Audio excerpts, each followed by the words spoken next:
hello everyone. Welcome or welcome back to the Rich Martini. I hope you're doing well and I hope you're having an amazing day.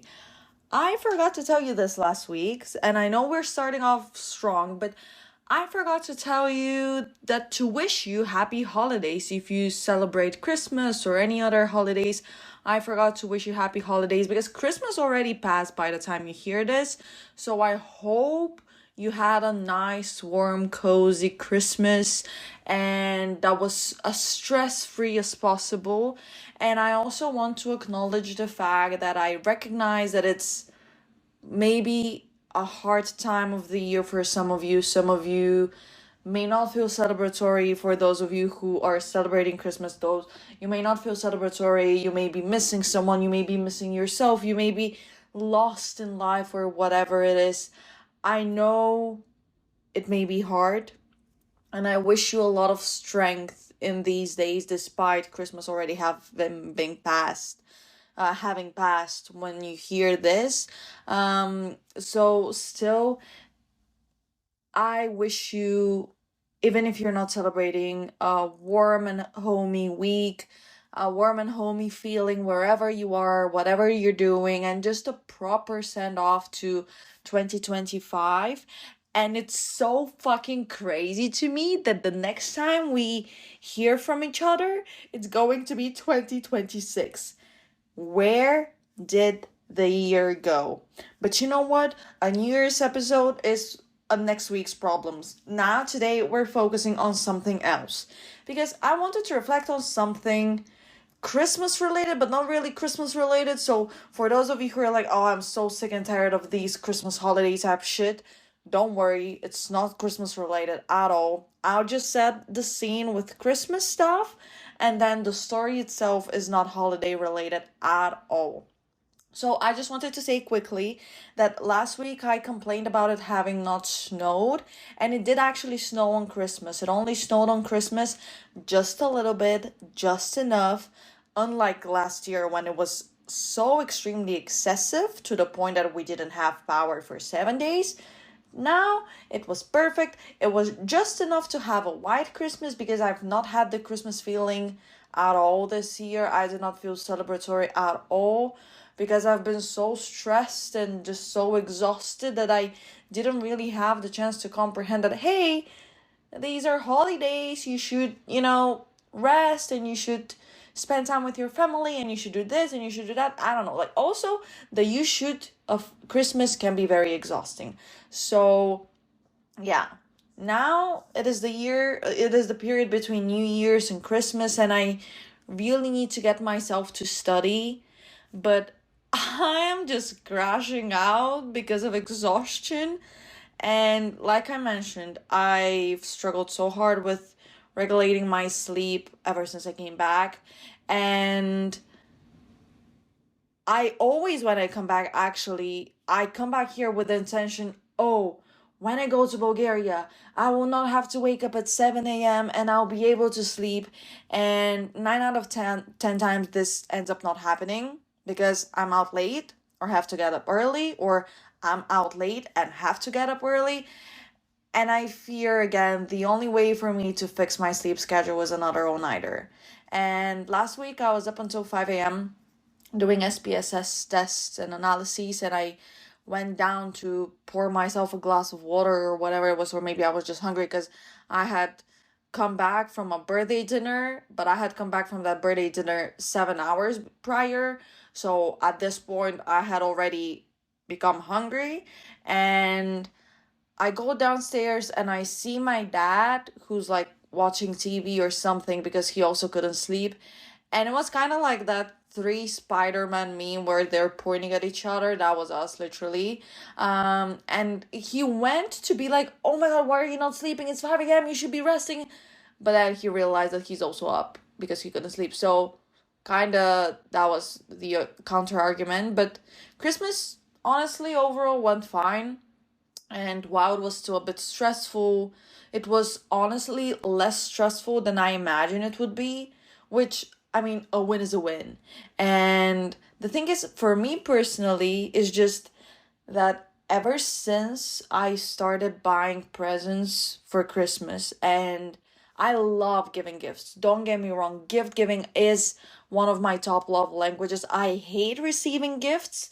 I love giving gifts, but all my family and all my friends are so difficult to buy gifts for because they all have everything they need. And what do you get someone when the second a need arises, they tend to it? And I'm like, oh, well, I honestly don't know what to get you. And this is just what's really stressing me out. And this is one of my biggest stress factors when it comes to Christmas.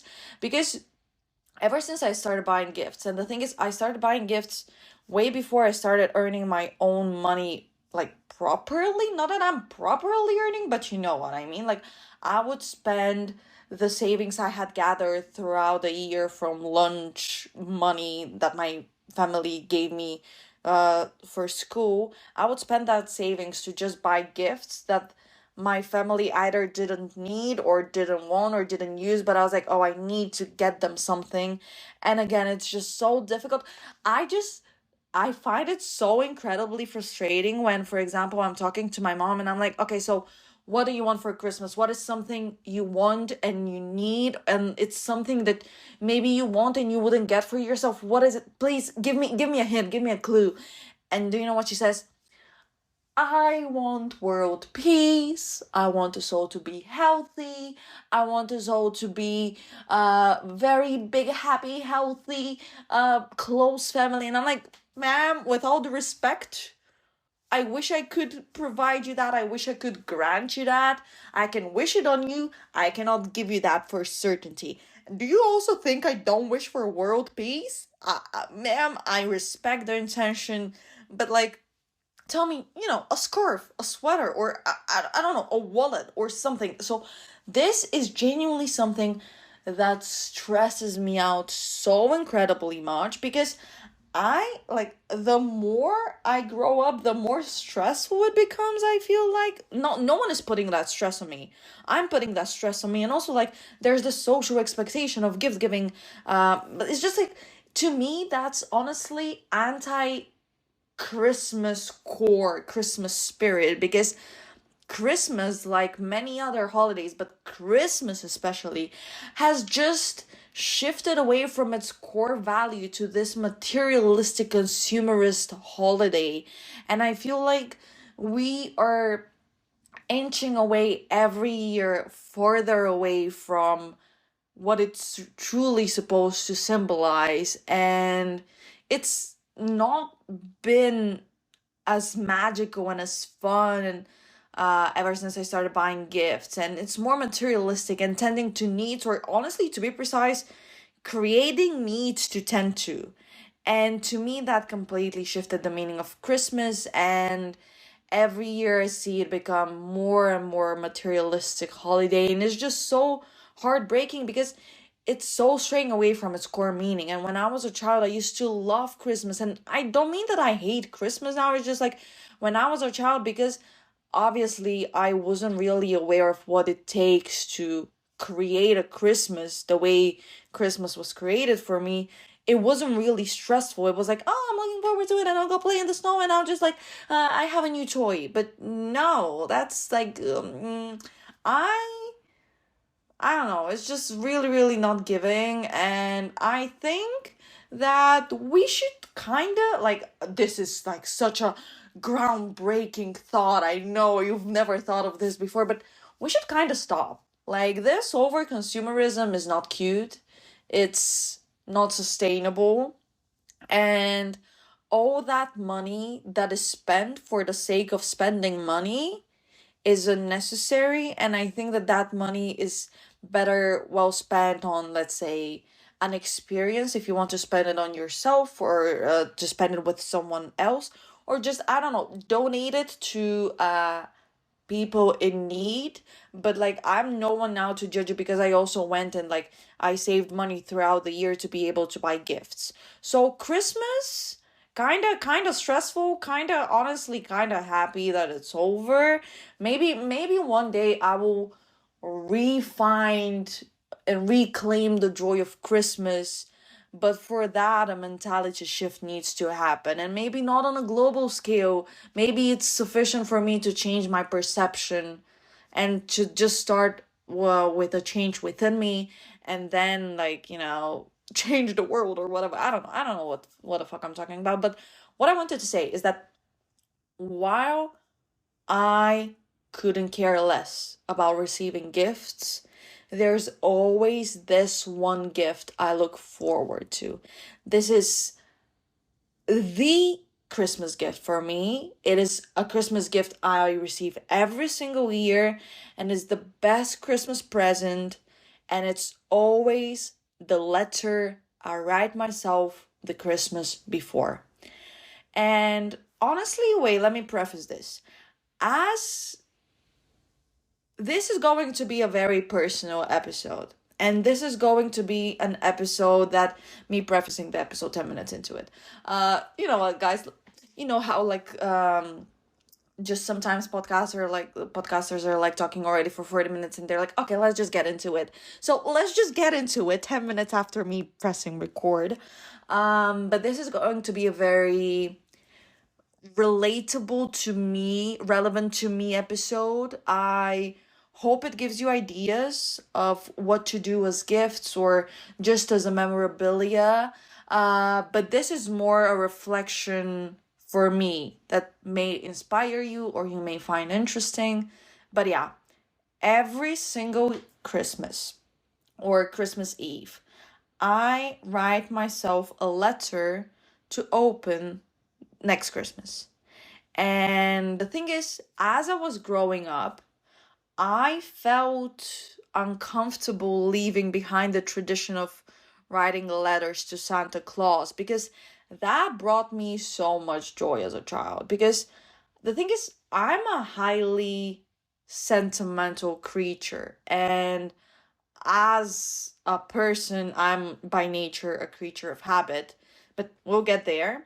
Um, I'm highly sentimental, and I respect traditions. I love to keep them alive. So I kept on writing those letters. And but the thing is, when I was a child, obviously those letters I used to write earlier in the month, because when I was a child they were addressed to Santa Claus, and they were reflective of what I wanted for Christmas in terms of gifts. But now the letters, which by the way I still address to Santa Claus, I'm still talking to someone out there despite them actually being more targeted towards me. Those letters are now not a list of what I want and how good I've been throughout the year and why I deserve to have a doll. Those letters now are an emotional recollection of the mood I am in the day of writing it, but also surrounding it, and just a quick recap of the year, and but like a very quick recap of the year, because I also write myself a letter on New Year's Eve. So the letter for Christmas and Christmas Eve is more of what I want, but not what I want in terms of material stuff, but it's more like, this is what I've been doing throughout the year, and this is what I want to do. I, for Christmas, want, let's say, the bravery to accept the chaos and the uncertainty of not having a path and not having a direction to follow, but just embracing the journey and following it through, even when scared. So, for example, this is what I mean when I say I'm talk about Christmas wishes and a Christmas list. It's not, oh yeah, kind of like I want like a new mask from Douglas or from The Ordinary, the new blah blah blah blah moisturizer. It's not about that. And the thing is, I just love writing myself letters. I used to first think that I should do it like an email and schedule it to be sent to me the next year. But the thing is, I have 5 different emails, guys. I'm the type of person who's like, oh, my free trial ended. Let me start a new one by creating a new account and opening a new Revolut card online so that I can use this service for another 30 days without paying. Is that ethical? I don't think so. Is it justified considering my financial state? Absolutely. And also, I am just the type of person who, let's say, I pay for Apple storage, iCloud storage, but I don't pay for Google storage. So I use those emails, Gmails in particular, and when the inbox gets filled, it's believe 15 gigabytes is the capacity. I'm not going to pay for extra, so at a certain point, you cannot send and receive emails. No matter how much stuff I delete, I still seem to have so much data on there. So I just didn't want to risk it, and I've told you this before. I'm a believer that if something exists purely in an online digital form, it doesn't exist. Because what if the internet just, God forbid, cuts off and we don't have access to it and we lose everything we've only stored online in a cloud in a digital format? And that will mean I will not have access to those letters or those pictures. So that's why I love writing myself actual letters on paper, to have a physical copy of my emotions and my feelings and what I'm going through. But also, I feel like it's more connective emotionally. And I love writing myself letters. I write myself one always on the day before my birthday, always, every year.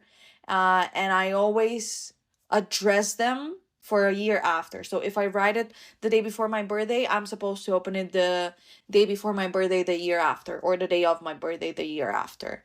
And I always keep them, always keep them. I never throw them away. And funnily enough, all those letters, like the birthday one, the Christmas one, the New Year's one, they're always somewhat similar in content and in emotions. And I honestly don't know if it's because the emotions are cyclical and these dates of the year just bring around the same type of emotion. So, for example, on my birthday, I'm always so terrified of growing up and like getting older that I'm just always so reflective of that fear, and that's why the letters are so similar in content.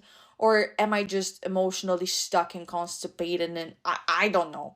But every year I write this year's letter reflecting on whatever it is that I feel, whatever it is that I want to work on, whatever it is that I've worked on. And yeah, again, on my birthday, it's always the fear of growing older and growing up. And I think um revolutionary in my writing every single time I write it. And then when I go, because the thing is, I write it, let's say, okay, hear me out. So on the 24th or the 25th of December, I write the Christmas letter. And after I write this year's letter to open next year, yeah, to open next year, I read, only after that do I read last year's letter. And because they're so similar, I'm like, oh, and I'm just, sometimes I think it's revolutionary what I've just written, and then I read what I wrote, and I'm like, oh, that's, never mind, it's not revolutionary, it's just a repetition. So, and sometimes it's so similar also in the way I express myself, so that is always funny. But it's also validating in a way, because I see it as a, wow, you have felt this emotion before, you've thought about this before, it is real. And sometimes also in those letters, I write to myself, like I ask myself questions to answer when I read it, whenever it is scheduled to be read. So, for instance, last year, this was not something I had planned, it was just something that happened as a spur of the moment kind of thing. Last year, it was a leap year, and on the 29th of February, I was like, oh shit, wait, let me write myself a letter.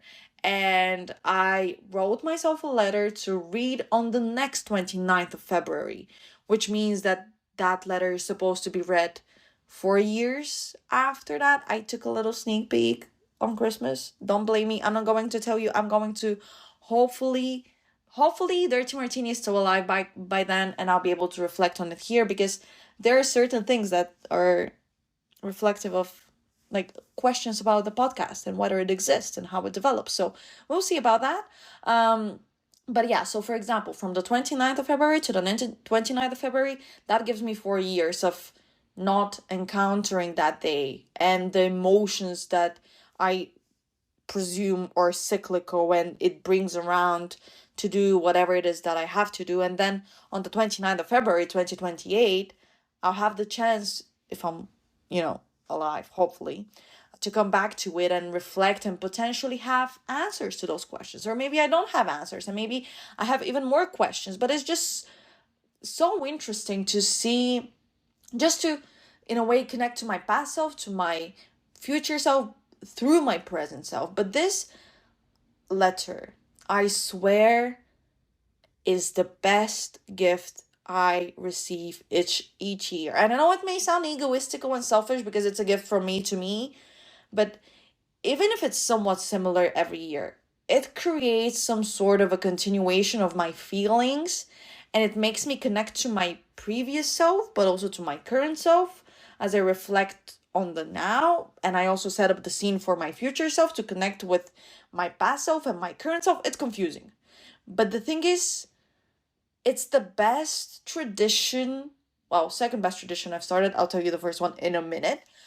So I think if you also struggle, let's say, with coming up with gifts, write letters. I feel like in this ever more materialistic world, ever more consumerist world, the value of emotions is becoming eroded. And it is very difficult to sustain what really matters in a world that teaches you that what actually matters is something completely different. And it's difficult to sustain continuous emotional connectivity, and a meaningful one as such, in a world that teaches you that what has a meaning is supposed to fade. You're supposed to create meaning by using a product or using a service, and that meaning is created through your usage rather than through your emotions. So I feel like this is such a beautiful way to honestly bring back emotions. I feel like even though we are such a sensitive society and becoming ever more sensitive, which has its advantages and disadvantages, I feel like we're still somewhat emotionally disconnected to our detriment, because we exactly keep putting flow, like stuff that fades away, on a pedestal.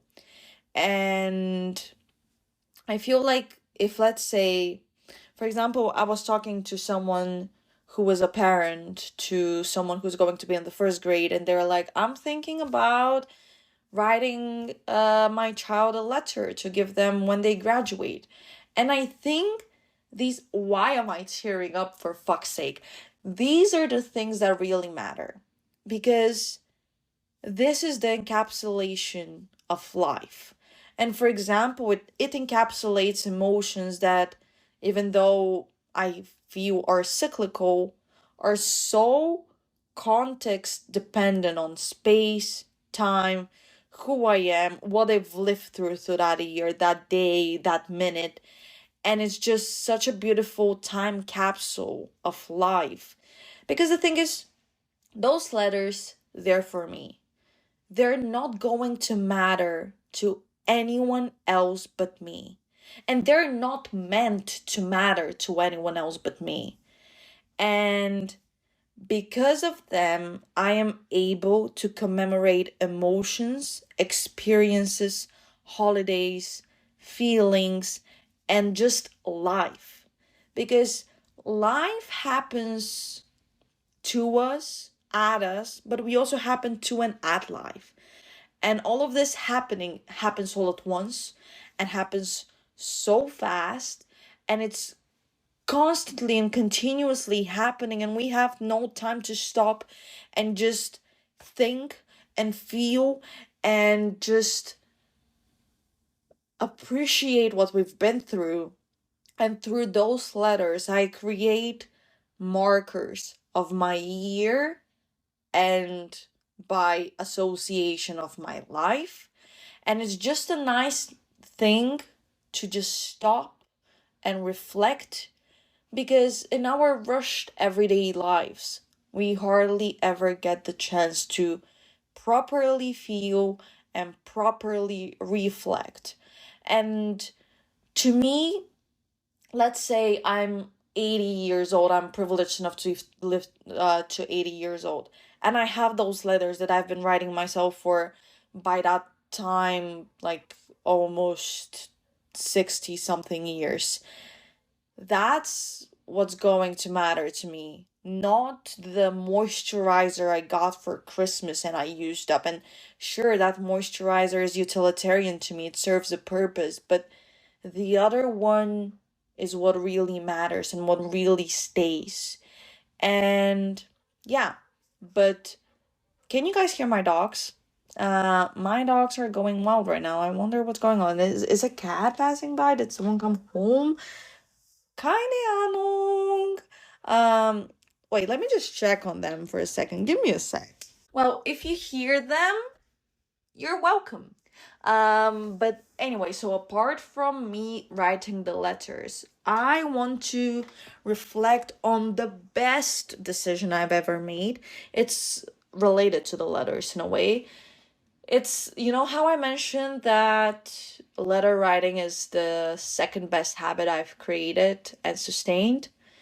The first best, the best ever, the overall best thing I have ever done in my entire life was starting to journal. And I want to reflect on what journaling means to me personally. And if this inspires you to start journaling, do let me know. This year was the first time I actually managed to get someone to start journaling, because I always talk about how I journal, and I think that whoever I talk with, they normally find it super cool. They're like, damn, I wish I had journaled when I was a child so that I would have access to the stuff you have access to, or at least that's what they say. But they never actually start doing it, because the way I do it may be a bit intense for a newcomer who's never written a life in their life. So I am going to reflect on how I personally journal. If this does not fit you, that is totally fine. I will explain what journaling means to me. I'll explain how I do it, and I'll give you some tips of what to do if you want to start doing it, so that you can ease into the process and fall in love with it, rather than feel like it's something you have the duty to do, because this is something you do for yourself rather than for anyone else. And I just find it beautiful. It's the best thing I've ever done. I have been journaling every single day for the past 10 years. And ironically, actually, this was the first episode I wanted to make this year. I wanted to start 2025 with an episode about my journaling journey, because it marked 10 years, a whole decade of me journaling every single day. But I guess it's not going to be the first episode of the year. I guess it's about to be the last. So ironic. And it's just, the thing is, I really wanted to create this episode many times throughout the year, and I really wanted to make it perfect. And I think this is my issue with creativity. Sometimes I demand from creativity to be perfect. And that is just not what creativity is meant to be. I cannot confine it into a mold when it's supposed to be colorful and spread out and just have many forms and not have forms at all. And I think that was my biggest problem. So with this, I'm also in a way challenging myself, because because this is something that's really meaningful to me. Journaling, keeping a diary is one of the most meaningful things I've ever done in my life, if not the most meaningful thing I've ever done in my entire life for myself. And I really wanted to do it justice, and I wanted to do it the right way, but the right way is not supposed to be perfect. The right way is supposed to be authentic. And this is also something to keep in mind for if you start journaling, or let's say when you start journaling. Journaling is not supposed to follow a certain mold. It's supposed to fit you. It's supposed to be authentic. It's supposed to be raw. And did I mention I'm a highly sentimental person? Because I remember, let's just get it started. Me 30 minutes in. Let's just dive into it, guys. I remember when I was little, I used to be, it's such a big thing that I'm talking about this on here, by the way. Like, it's really such a big deal. It may not mean anything to you, but it means everything to me because when I was little, I used to be so embarrassed by the fact that I kept a diary. And I tried to keep it a secret because it made me feel so vulnerable, and I was scared of being vulnerable, but I also felt it was something worthy of mocking because some, like, like, children are mean sometimes, to the point that it's like, oh, haha, like, she keeps a diary. And funnily enough, I used to hide from the world and the people around me, and just being like so secretive about having a diary and hiding it and just never showing it to anyone and never mentioning it in front of anyone but a selected few, is now my proudest habit, proudest accomplishment. It's something I always talk about with people and try to get them on board with to start doing themselves. And yeah, now I just want to reflect on what journaling means to me. And the thing is, I have always had diaries ever since I could write. I would always get those little notebooks with like a nice, funny cover, colorful cover. And I remember specifically, I had those small ones with a lock, but in particular, mine was a purple one that was Hannah Montana themed, because of course it was Hannah Montana themed, and it had a lock, and I lost the key to it. I don't know where that diary is. It's probably somewhere in the attic. And I used to write in those diaries and those notebooks with glitter pens. I used to make it fun and colorful. And I remember if I was pissed at someone and they annoyed me so much, and I thought it necessary to reflect on in my diary, I would write it down with a yellow glitter pen on a white sheet of paper so that they could not read it, because yellow on white, it's very difficult to read. And I was, just genius, genius, genius, genius. But yeah, I used to be very secretive about keeping a diary, and I used to be embarrassed about it. And um, when I was a child, it was never something like a child, I mean. It was never something I was really consistent in. I would write once or twice a week, if not per month, and then I would just ditch it. And I would always be like, oh, dear diary this, dear diary that. Nowadays, I don't do dear diary. I just completely, just immediately start reflecting. But then I was not consistent. It was not something that was a habit of mine. It was not something I really wanted to do. But then one day I just randomly woke up and decided that I actually want to be consistent with this. And I've talked about this before, how I was raised with lots of discipline. So I just woke up one day and I was like, I'm going to be disciplined about this, and I'm going to create a habit out of it. And then this is going to be my new thing. And that just randomly one day changed my life for the better, for good. Shout out to Wicked for that line. But yeah, so I just remember I found this old, outdated notebook with hardcovers and dates inside, a calendar, and it was complimentary from an insurance company that my parents were insured at. And I just started writing in it every single day. And at first, it wouldn't be anything world changing. And to this day, I don't think it's anything world changing on a grander scale. But it's not even meant to be. It's world changing for my personal world.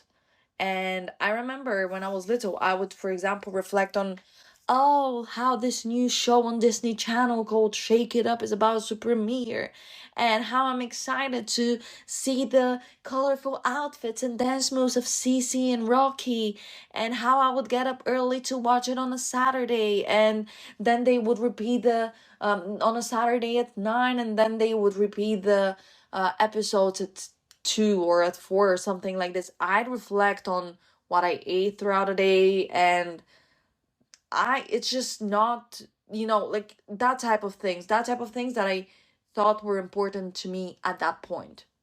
And that's the thing. I reflect on what I find important now, what's important to me now. And I remember that notebook when I first started it because I stuck to the same format, and I'm still using the same format of a hardcover book with dates.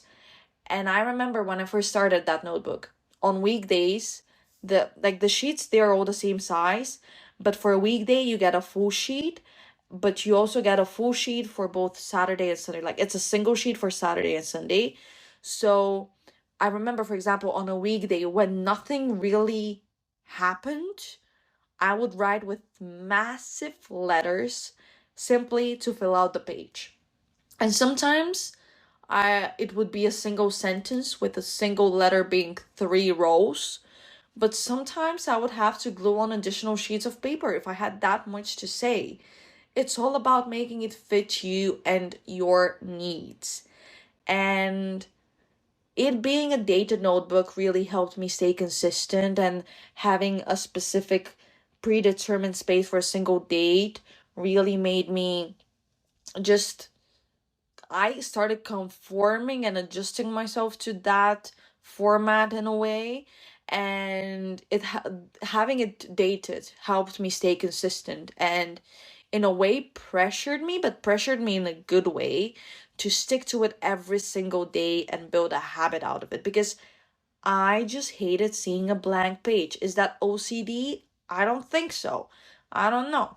But over the years, I just stuck with those dated notebooks because this is just simply how I taught myself in the beginning, and it helps me keep it organized. And that's just how I prefer it now. I cannot see myself, like, for example, because I have many pretty notebooks. The thing is, I constantly buy pretty notebooks to write my thoughts in, but because they're not dated, I'm like, oh, I don't know how much to write. But the thing is, I'm supposed to write as much as I want to write.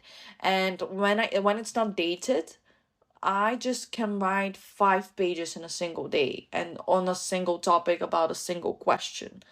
But it, for my day-to-day use, having the dated one is my preference. So now, for example, every single day, every single evening before I go to bed, I journal. And I never write with large letters anymore, with letter larger than the role suggests. And it just turned into a habit. It turned into something imperative for my well-being and for my daily routine. And I just simply cannot go to bed without journaling. Doesn't matter how exhausted I am. And it literally takes 5 to 10 minutes. It doesn't have to take long. It just, it's something that if you wanted to, you could.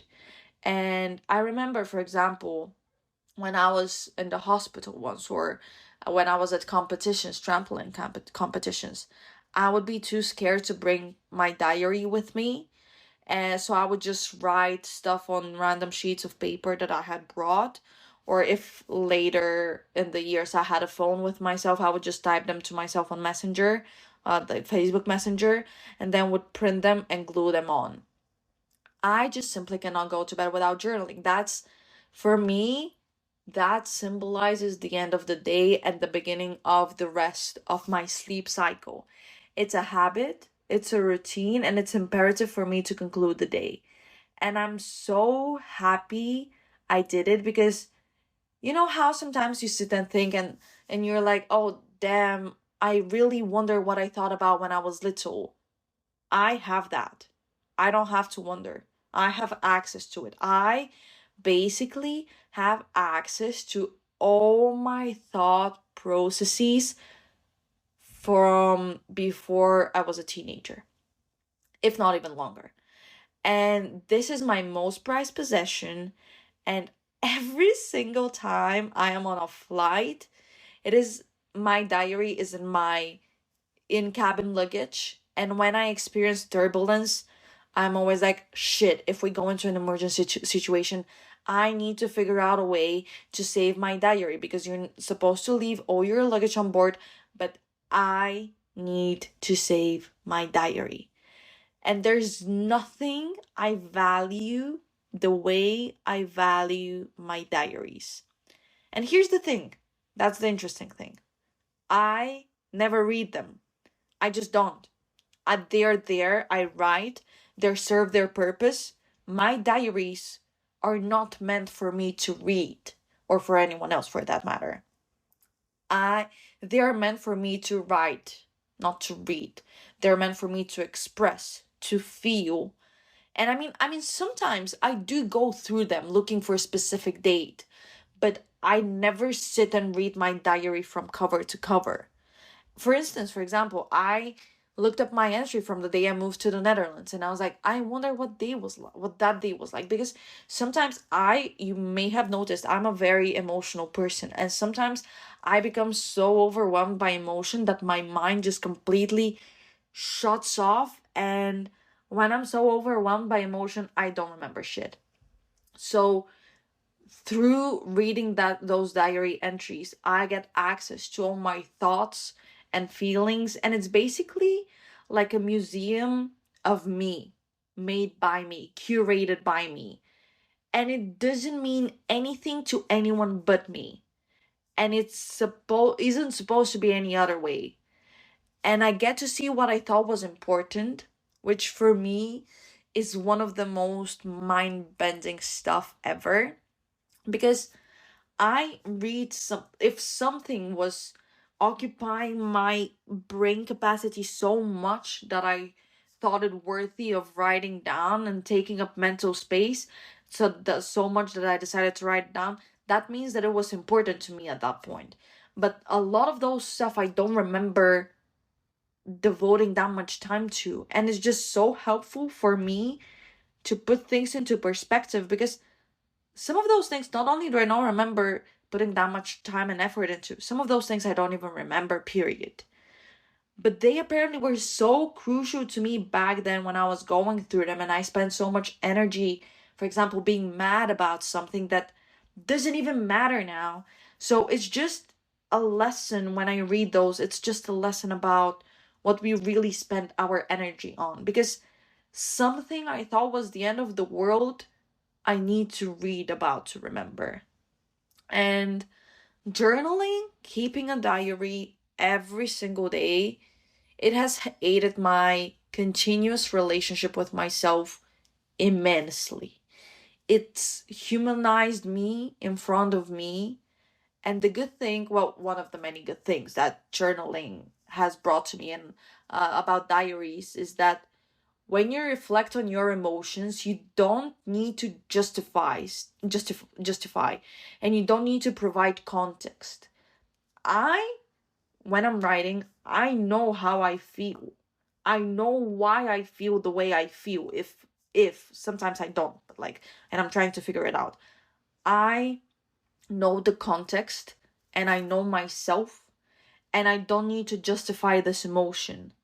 I know how I feel, and there's no need to try to explain why I feel the way I feel, because I am not under attack.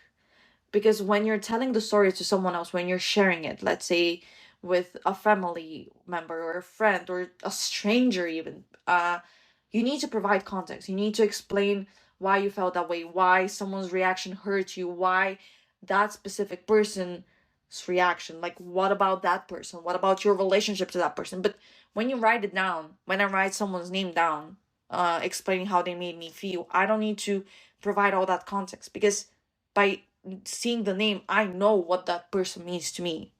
And for me personally, journaling is a way of sharing with myself.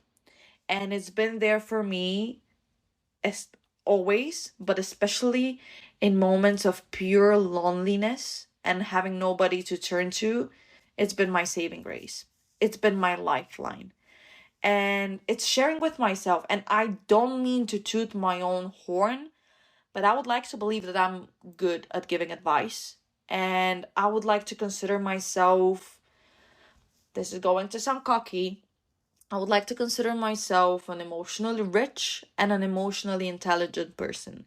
And big chunks of that wealth in emotion and that intelligence in emotion is owed to journaling. And me writing things down for myself is like I'm sharing with myself to then gain access to my own advice. It helps me also organize and remember my thoughts and feelings, and it's crucial for me in terms of growth, in terms of when you put it on paper, it makes it real. It's physical. Like I mentioned earlier in the episode. Digital, it may cease to exist and there will be no trace of its existence. But this is physical. You cannot deny its existence. It's tangible. And that makes it real because sometimes we're so invalidating to our experiences and emotions, and seeing them on paper, reading about them is one of the crucial steps to feel them. And sometimes having my own personal thoughts and feelings written out is the only validation I need. And journaling not only humanized me in front of me, it eased me from my mindset, and it helped, and because my mindset, like when I sometimes, like on Christmas, when I read one of the letters, the way I used to talk about myself was incredibly dehumanizing and heartbreaking. And seeing I just sobbed. I started shaking just seeing the way I talked about myself, the way I perceived myself, and knowing the way I look at myself in the mirror right now. I, those are two different people. And seeing the growth within and beyond the pages has been nothing else but mesmerizing, and something that has helped me earn my own respect, because I always thought that my own respect is something that had to be earned rather than given. And I don't want to say it was a miracle because that would discredit all the hard work I have put throughout the years.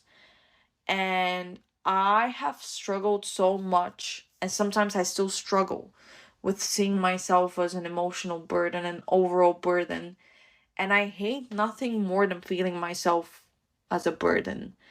And journaling has helped me ease myself from that pain. Journaling not only humanized me in front of me, it eased me from that mindset.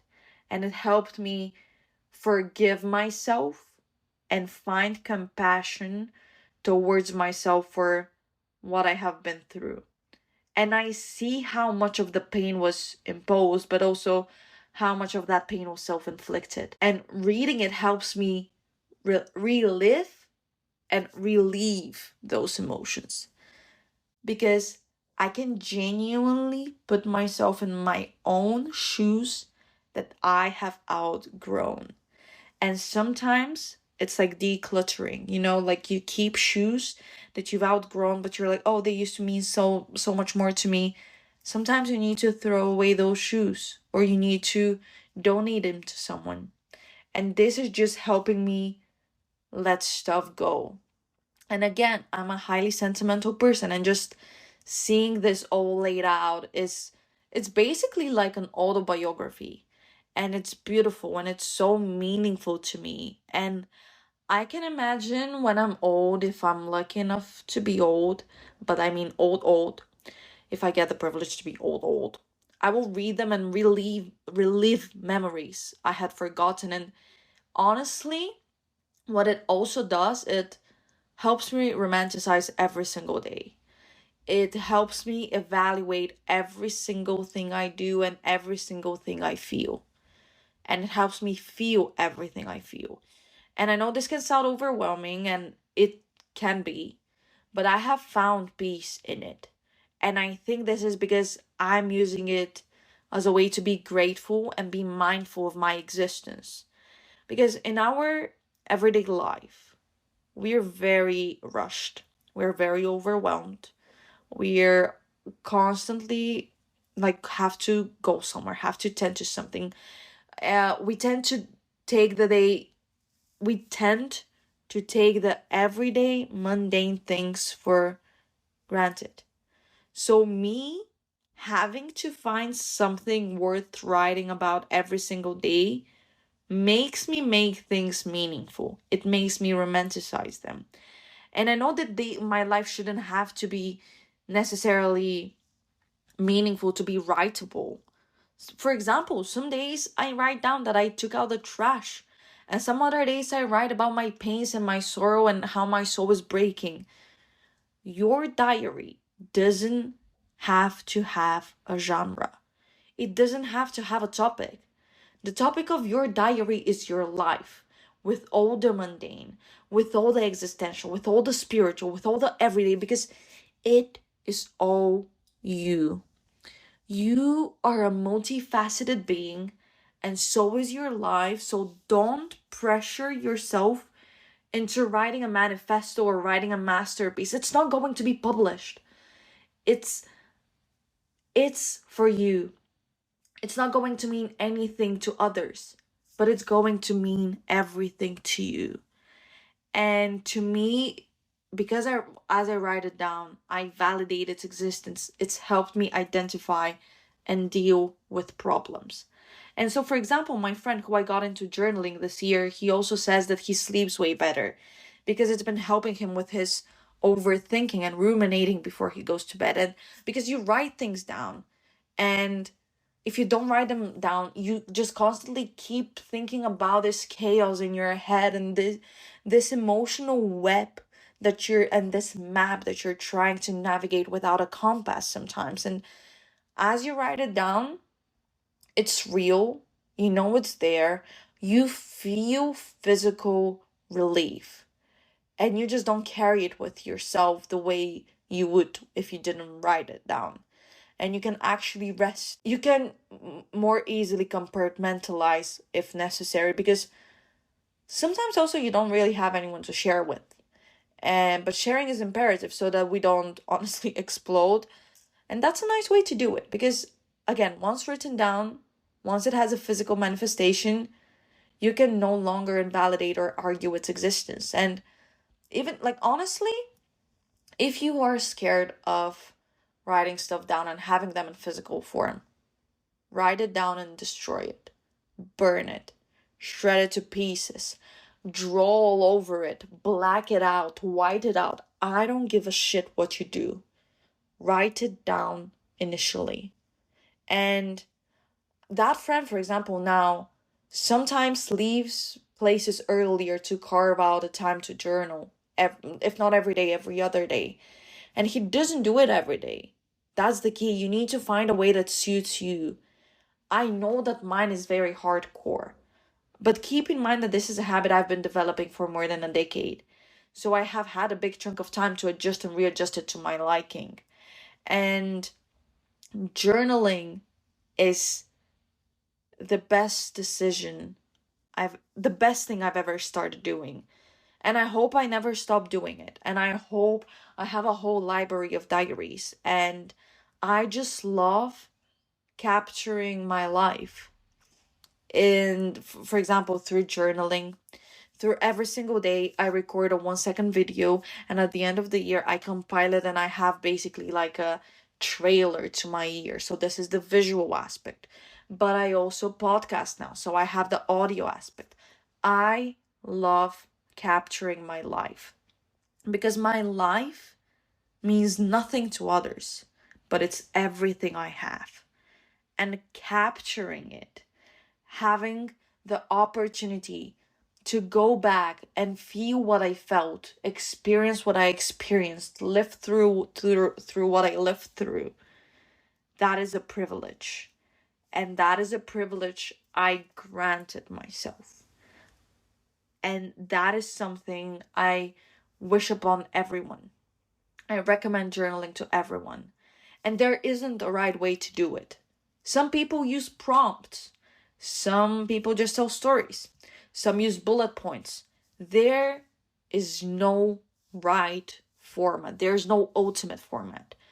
Do whatever fits your mind. Do whatever fits your lifestyle, whatever tends to you.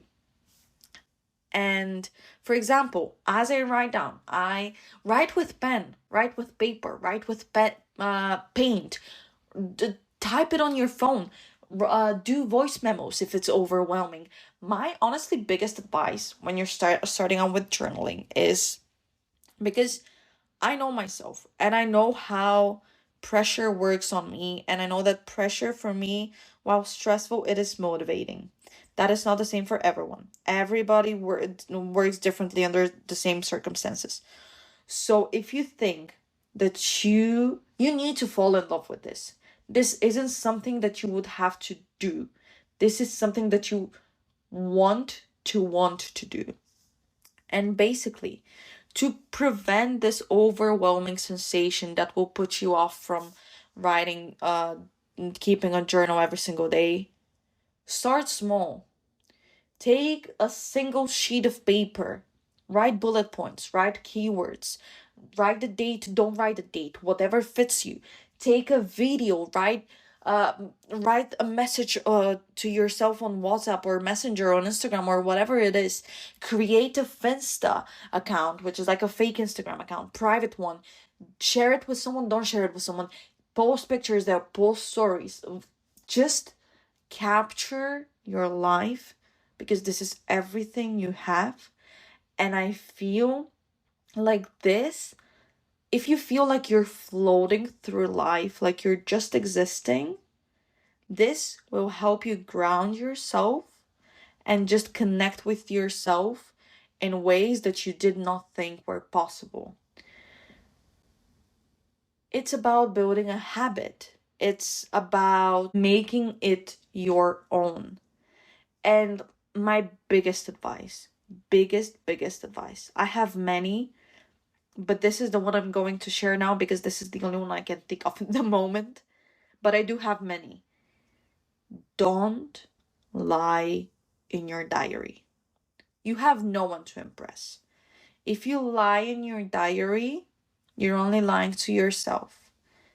You're not doing yourself a favor by journaling lies. Write as if nobody's going to read it. Burn it afterwards. I had a friend once who forced me to read some of my diary to her. And back then, we didn't really understand the concept of boundaries and what was private or not. I mean, I knew I didn't want to share it, and I knew it was incredibly invasive, but I was a child and I didn't know better, but now I do it. And this is something for you, not for anyone else. Don't just, please, for the love of God, if you're going to do this, don't lie in your diary. And just remember that there isn't a right way to do it. There isn't a right way to do it. For example, if you don't want to journal, maybe you want to paint a recollection of your week, your month, your day. Find something that is this physical, emotional manifestation of connection to yourself. Because, like I mentioned in the beginning of the episode, in this super fast-paced world of materialism and fleeting goods and fleeting people, it is important that we stay true to ourselves and stay constant and present in ourselves, because I'm someone who's not really present sometimes, and this helps me be present. So think about it. If you want this to be your New Year's resolution, absolutely do it. By the time you listen to this, New Year's will be next year. But here's the thing. You don't need to start on a specific date. You can you don't need to start on January 1st. You can start this on July 17th or something like this. Imagine some of you're listening to this and July 17th is your birthday. What a fuck up that's going to be. Just start whenever. You don't need to do it every single day. You can do it every other day. You can do it every week, every month, whenever. Just please start tending to that relationship with yourself. It will help you organize your thoughts, organize your feelings, and once they're organized, they will become clearer, they will become more easily manageable, because we all are overwhelmed, and it's very overwhelming to feel your feelings, express your feelings, feel your thoughts, and think your thoughts. But it's more overwhelming to have them in the back of your mind and not tend to them. So I really, really hope this basically provided you with some context of what journaling can bring to someone, to me personally. If your journey with journaling is not the same, don't blame yourself. If journaling doesn't bring the same benefits to you, that's okay. It's not everything is meant for everyone. Just find your own way. Find your own journaling, even if it's not journaling. But just remember that our emotions, our thoughts, our feelings, they're our own. And they will not mean to anything to anyone after we're gone. But they mean everything to us. And it's our self duty to tend to them, to feel them, to express them, to carry them with us, but not as a burden, but as a soil to nourish our souls. And with that there, I want to thank you all so much for listening to this episode. I hope you enjoyed it. I hope it inspired you. I hope it gave you some food for thought. And I hope to see you in the next episode. Hopefully with some of you having started to journal. If not, that's okay. No pressure. There's no deadline for you to start doing this. There is no must of you doing this. Do it if you feel like it. I also want to wish you all a very happy send off to 2025 and a very warm and cozy welcome to 2026. I hope when the clock strikes midnight, you feel rejuvenated. And I hope this new year brings you and your loved ones lots of health, lots of love, lots of happiness, lots of bravery to follow your dreams, and time to enjoy life. And also, maybe just some new and exciting episodes and developments for Dirty Martini. But I guess you have to tune in to find out. But until then, I want to wish you all a very happy new year. I want to wish you a very happy day or evening or whenever it is that you're listening to this. I hope you stay hydrated, wear sunscreen, and don't support genocide. Bye! Let me know if you start journaling!